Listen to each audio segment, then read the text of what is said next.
হে আল্লাহর বান্দারা, এই যে নুরানি মাদ্রাসাগুলা দেখতেছেন, ছোট ছোট মাসুম বাচ্চারা, 7 বছরের 8 বছরের বাচ্চারা, এদেরকে যদি দাঁড় করায় দেওয়া হয়, বলো বাবা বাথরুমে ঢোকার দোয়া কি বলে দিবে, বের হওয়ার দোয়া কি বলে দিবে, কোরআন শরীফ মুখস্থ নয়, পড়ার আগে তার এই মাসনুন দোয়াগুলো হুজুররা বলে বলে সুন্দর করে শিখায় দেয়।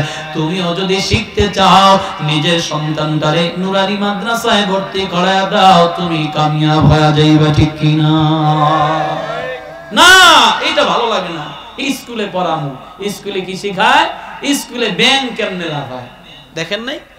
এই কথা বলেন, ফেসবুক ওয়ালারা তো দেখে না এমন কোন জিনিস না, ফেসবুকে তো সব দেখে। ব্যাংক কেমনে লাগায় শিক্ষকরা ছাত্রকে শিখায়। বন্ধ করে, মোবাইল বন্ধ করে। এরপরে সাইকেল কেমনে চালায় ওস্তাদ শিখায়, কিরিং কিরিং সাইকেল চলে, এমনি এমনি শিখায়। এগুলি ভালো। মাদ্রাসায় যেই মাসনুন দোয়াগুলা শিখায়, আরে একটা ছেলে নুরানি মাদ্রাসায় থাকা অবস্থায় তারে জানাজা নামাজ ওস্তাদরা ট্রেনিং দেয়। আজকে তো এখানে হয়তো কোনো প্রদর্শনীও ছিল না, অন্যান্য মাহফিলে গেলে মাদ্রাসার প্রদর্শনী থাকে, ছেলেরা জুমার নামাজ পড়ায়, জুমার খুতবা দেয়, জুমার এরপরে জানাজা নামাজ পড়ায়, এভরিথিং সব কিছু একটা নুরানি মাদ্রাসার ছাত্রকে শিক্ষা দেওয়া হয়।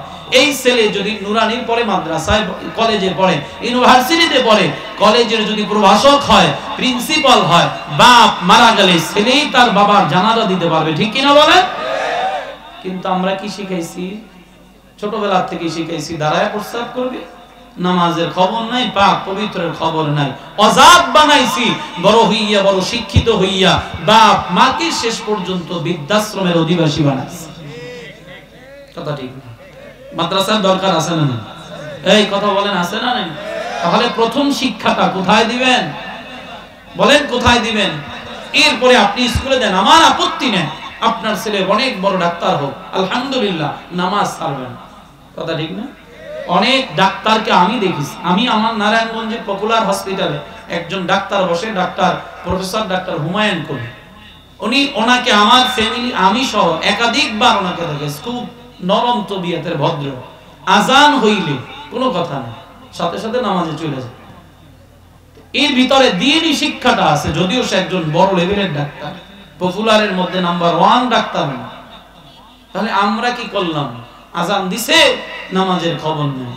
এই জন্য প্রথমত দ্বীন শিখান, কাজে লাগান। এলাকার মুসলমান, আল্লাহ তাআলার কাছে ইবলিস 3টা জিনিস চাইলো। 1 নম্বরে হায়াত, 2 নম্বরে ওয়াসওয়াসা দেওয়ার শক্তি, 3 নম্বরে সুস্থতার নিয়ামত। আল্লাহ তাআলা ইবাদতের বিনিময়ে, আমলের বিনিময়ে দেয়া দিল, মহা খুশি হয়ে চলে গেল। এলাকার মুসলমান, আল্লাহ তাআলা আমাদের কত দিল দিয়েছেন, মন দিয়েছেন, আমাদের তো আল্লাহর কাছে চাওয়ার মতো অনেক কিছু আছে, দোয়া আছে। এ আল্লাহর বান্দারা কেমনে চাইবো? নবী শিখায় দেয়, আদ-দুআ মুখুল ইবাদা, দোয়া হলো ইবাদতের মগজ। এরে আল্লাহর বান্দারা, আল্লাহর কাছে চাও, তবে ইবাদতের বিনিময়ে যদি দুনিয়া চাও তো আল্লাহ তোমারে দুনিয়া দিয়ে দিবে, পরকাল চাইলে আল্লাহ পরকাল দিবে। তবে হ্যাঁ, আজ এখানে আসলাম, বসলাম, দোয়ার মাধ্যমে সব আমলের বিনিময় পরকাল চাইবো, দুনিয়ায় কিছুই নয়। দুনিয়া চাইলে আল্লাহ দুনিয়া দিতে পারেন।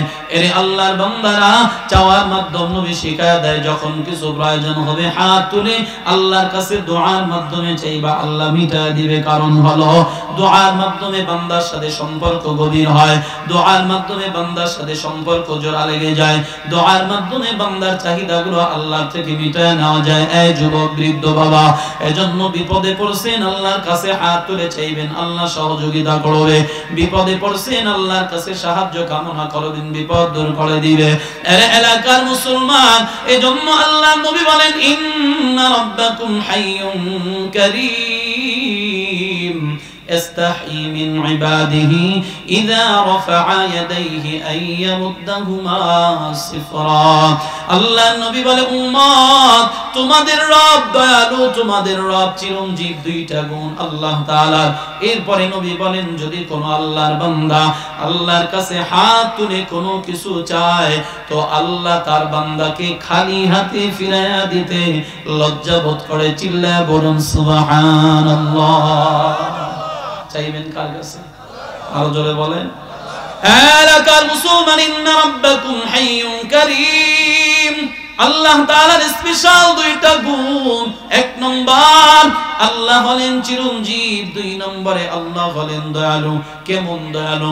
কই ওই আল্লাহ, যেই আল্লাহ 30 বছরের গুনাহটারে 30 সেকেন্ডের দোয়ার মাধ্যমে maaf করতে পারে, তার মতো দয়ালু, তার মতো আপনজন এই দুনিয়ায় আর কেউ হবে না। আল্লাহ চিরঞ্জীব। কেমন চিরঞ্জীব? আল্লাহ নিজেই বলেন আল্লাহু লা ইলাহা ইল্লা হুয়াল হাইয়ুল কাইয়্যুম। আল্লাহ তাআলা বলেন আমি আল্লাহ ব্যতীত আর কোনো ইলাহ নাই, আর কোনো মাবুদ নাই। হুয়াল হাইয়ুল কাইয়্যুম, আমি আল্লাহ চিরস্থায়ী চিরঞ্জীব। লা তাখুযুহু সিনাতুন ওয়ালা নাওম, আল্লাহ এমন চিরস্থায়ী চিরঞ্জীব বলে যে আল্লাহর ঘুম নাই, তন্দ্রা নাই, নিদ্রা নাই, এমন কি এগুলো তাকে স্পর্শ করতে পারে না। আপনারা বুঝে থাকলে উঁচু যে জবাব দিবেন, মানুষের ঘুমের প্রয়োজন আছে না নেই? এ বাবা, দুনিয়ার যত মাখলুক আছে সকল মাখলুকের ঘুমের চাহিদা আছে, কিন্তু আমার মালিক বলেন গোলাম একটা মুহূর্তের জন্য ঘুমাবো তো দূরের কথা, তন্দ্রা দেওয়ার সুযোগ হয় না। পয়গম্বর মুসা নবী ডাক দিয়া কয় আল্লাহ তুমি যে ঘুমাও না এই কথাটা আমি মানি, তবে আমি আল্লাহ একটু বাস্তবে দেখতে চাই। এই পয়গম্বর কেমন বাস্তবে দেখাইব? কয় জানি না, আমার মনে চাইছে বাস্তবে দেখার জন্য দেখাইতেই হবে।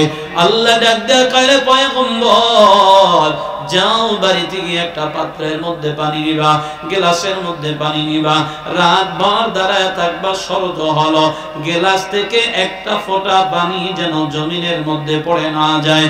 পয়গম্বর কয় এটা তো কোনো ব্যাপার না, সহজ একটা কাজ। আল্লাহ কয় দিয়ে দেখো, সহজ না কঠিন, সময় মতো বোঝা যাবে। পয়গম্বর মুসা নবী বাড়িতে গেলেন, হাতের মধ্যে গ্লাস নিলেন, পানিও নিলেন, দাঁড়ায় রইলেন। রাত বাড়ে, চোখের মধ্যে ঘুম তত বাড়ে। ওই যে বললাম রাত যত বাড়বে মানুষের ঘুমের চাহিদাটাও তত বেড়ে যায়। এখন যদিও ঠিকা বইসা আছেন, কিন্তু মনে চায় না বয়ান শোনার জন্য। আরে আল্লাহর বান্দা দেখবেন শুক্রবার ইমাম সাহেব হুজুর কি সুন্দর বয়ান করে, মুসল্লি সাহেব ঘুমের কারণে আর একজনের গায়ের উপরে পইরা যায়। কি বয়ান করছে? জান্নাতের বয়ান করছে না জাহান্নামের বয়ান করছে? পরে যদি জিগান আল্লাহর বান্দা কিছু কইতে পারত না। কষ্ট হইতেছে আপনাদের? তাহলে শুক্রবার জুমার দিন মুসল্লি ঘুমায় না? কোন ঘুমানি ঘুমা আরেকজনের গায়ে পড়ে যায়, ধাক্কা দেয়, ঘুমাস খা। কই ঘুমাইলাম? এটা তন্দ্রা সে দিছি, এটা কি ঘুম হইল? আরে যেই বান্দা মসজিদে আইসা ঘুমায় উনি আবার দোয়া চায়, হুজুর দোয়া করবেন, রাতের বেলা উশাস ছাড়া ঘুমাইতে পারি না। এলাকার মুসলমান যদি প্রশ্ন করা হয়, হ্যাঁ ভাই মসজিদে গিয়ে ঘুমাও, অথচ আবার বলো ঘরের মধ্যে তুমি উশাস ছাড়া ঘুমাইতে পারো না, কারণটা কি? কারণটা কি আমি এটাই জানি না। কেন জানো না? কয় তাও জানি না। হ্যাঁ আল্লাহর বান্দারা আমি জবাব দিয়ে যাই, দেখেন মিলে কিনা, সত্য হয় কিনা। আরে আল্লাহর বান্দারা, যেই বান্দা মসজিদে বৈশা ঘুমায় ওই বান্দা তো ওখানে বালিশও পায় না, কম্বলও পায় না, খেতাও পায় না, কল বালিশও পায় না, অথচ ঘরের মধ্যে তো দামি ব্যবস্থাপনা, দামি কম্বল, দামি বিছানা, দামি ব্যবস্থাপনা, এসিও আছে। এরপর কয় হুজুর ঔষধ ছাড়া ঘুমাইতে পারে না। এ পাশ ও পাশ করতে করতে ফজরের আজান হয়ে যায়। মসজিদে গেল কেন? ঘুমায়। কারণ হলো মসজিদ আল্লাহর ঘর, আল্লাহর ঘরের উপরে আল্লাহ সব সময় রহমত বর্ষণ করতে থাকেন। রহমত মানে শান্তি। বান্দা যখন শান্তিতে থাকে ঘুমের জন্য কোনো ঔষধের প্রয়োজন হয় না। এলাকার মুসলমান পয়গম্বর মুসা নবী ডাক দিয়া কয় আল্লাহ তাকাইয়া দেখো, আমি তোমার দেয়া পরীক্ষার জন্য দাঁড়ায় রইছি। আল্লাহ কয় দাঁড়ায় থাকো, ফলাফল কি হয় শেষ রাত্রে দেখা যাবে। দাঁড়াইয়া থাকতেছেন, রাত বাড়তেছে, বাড়তে বাড়তে হঠাৎ করে গভীর রাত্রে ছোট্ট করে একটা তন্দ্রা মেরে দিল। গেলাসও নাই, পানিও নাই, পড়ে গেল, ভেঙ্গে চুরে খান খান হয়ে গেল। পয়গম্বর দাঁড়ায় নাই, সিজদায় পড়ে গেল। আল্লাহ কি করলাম আর কি হয়ে গেল কিছুই তো বুঝলাম না। আল্লাহ ডাক দেয়া কয় মাথা উঠাও, শুনে নাও।